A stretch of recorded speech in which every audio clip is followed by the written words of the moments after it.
داسې خلک هم شته دی چې د قبر عذاب نه مني، وي د قبر عذاب نشته دی، د قبر عذاب نه منکر دي. هغه خلک څوک دي؟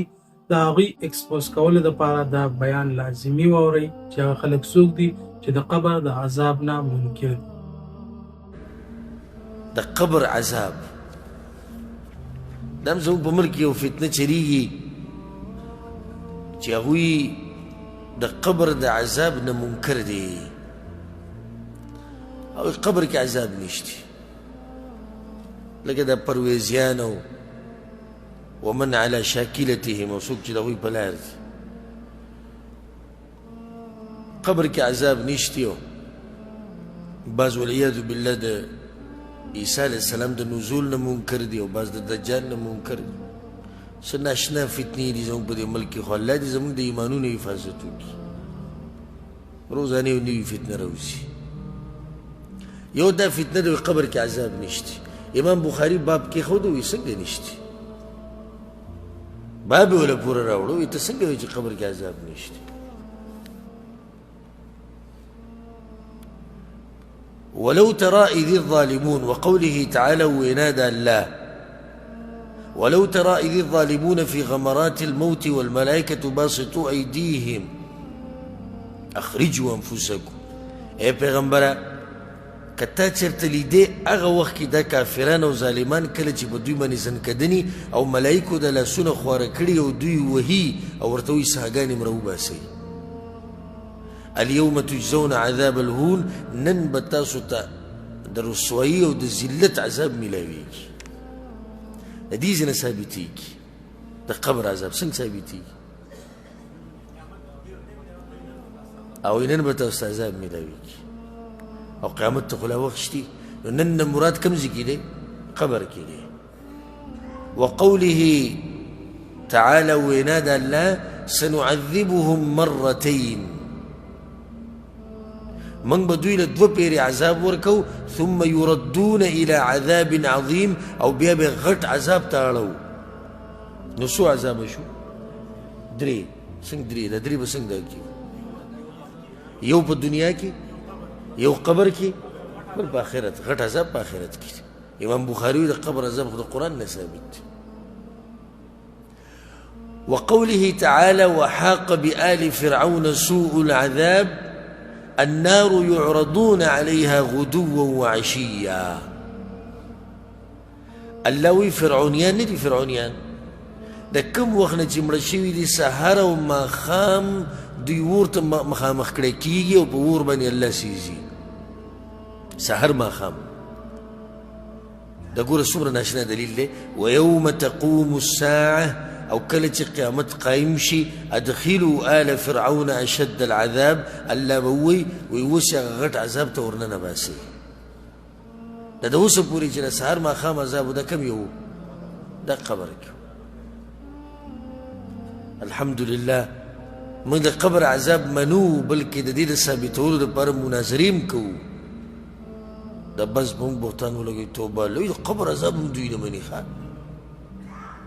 بار بار زه وایم چې د چا په باره کې مو واورې چې دې داسې کې دې داسې کې، د هغه وخته پورې دا خبره مخکې مه نشر کوو چې څو پورې د هغه سره ناست نه، د هغه معلومات تې نه کړي، د هغه د عقیدې او د منهج تپوس تې نه کړي.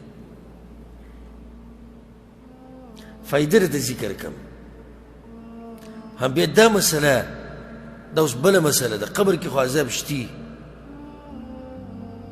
په هغې واضح دلایل دي، اوس به بیان هم شي.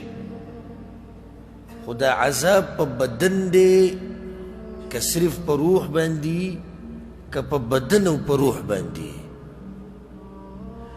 چا ویلي دي وایي صرف په روح باندې دی، بدن بس اسې په دې کنده کې پروت دی. چا ویلي دي وایي نه دا په بدن باندې دی، او چا ویلي چې په دواړو باندې دی. د دلایلو په رڼا کې صحیح خبره دا ده چې عذاب په روح او په بدن په دواړو باندې دی، خو اصل دا دی چې عذاب په روح باندې دی. دا بنیاد شو. اصل څه دی؟ عذاب په روح دی، او کله نا کله دا کنیکشن څه له راځي؟ بدن له راځي. نو ثابت په دواړو شو، خو بنیادي په چا دی؟ په روح باندې دی. ډېر حدیثونه دي لکه روح بره لاړ شي او جنت ته لاړ شي او دا قسمه. یو سړی وایي ستا د کنیکشن په دې خبره پوه نه شو. واضح دي لکه حدیث کې دي چې د اوسپنې په سټک وله دا سر وایي او بدن وله وایي او د غوږونو منځ وله وایي. نو غوږونه کوم ځای کې دي؟ په روح کې دي، په بدن کې دي که نه؟ او داسې نور ډېر حدیثونه، خو زه پهله داسې مثال در کومه ذهن به دې به سم کولی شي. کله نه کله چې موت او دی خوب وي نو که نه، دا خوب په اصل کې د روح نه، بدن خو دلته پروت دی. نو دا روح غره ته وخیږي او خوب کې موږ وینو چې موږ د دې غره نه راولیږو. نو چې راولیږو، چې کله راته پته ولګي چې راولیږو، نو دې کې ټوپ و چې ځان بچ کوو. نو چې ځان داسې بچ کوو چې راپاس شو، چې وګورو خوا کې دا کور کې بس. نو کنیکشن د روح نه کوم ځای ته راغی؟ بدن ته راغی. نو داسې کنیکشن ولې په قبر کې نشي راتلی؟ الحمدلله دا غټ نعمت دی په الله باندې مضبوط یقین چې الله قادر دی په هر څه باندې. او دا مثالونه په خو موږ دې دپاره ورکوو چې دغه ایمان هم ښه ډېر شي. نو که دا مثالونه نه وي که نه، زموږ په خپل رب یقین دی، د خپل پیغمبر په خبره هم یقین دی. بدن ته کنیکشن راځي او دی مثال شو. پخوا بله بعض خبرې داسې ناشنا ښکارېدې، نن سبا خو هغه خبرې ښکارې شوې مخامخ.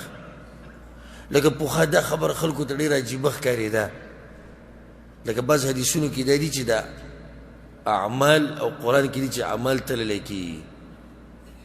یاروی دا عجیبه ده، نو عمل اوس تللی کېږي چېرته؟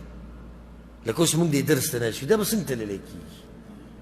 دې ته به خلکو ډېر په دغه کتو چې یاره څه د عجیبه ده.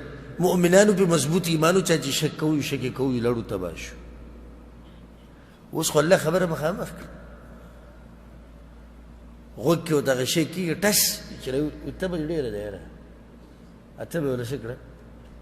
معلومه کړه. هوا نن وایي سیلۍ، نن وایي د سیلۍ رخ پلانې علاقې ته دی او دوړه به ورسره هم راځي. سیلۍ موږ ته ښکاري، دوی معلوموي چې دا اوس مخې کوم طرف ته ده او څومره یخه ده او څومره ګرمه ده او د کوم ځای نه را روانه ده او دوړه پکې شتي او که نشتي. نو چې دا هر څه تللی کېږي او انسان یې کوي، نو رب العالمین د اعمال نشي تللی؟ تللی شي. نو راجع خبره څه شو چې عذاب په څه دی؟ عذاب په روح هم دی، په بدن هم دی، خو بنیادي په څه دی؟ په روح دی. او کله نه کله کنیکشن څه ته راشي؟ بدن ته راشي. ښه دا و د شیخ صاحب اهم او قیمتي بیان چې تاسو واورېدلو. د دغه شان قیمتي او اهمو بیاناتو لپاره تاسو موږ ځان سره سبسکرایب کړئ. السلام علیکم ورحمة الله.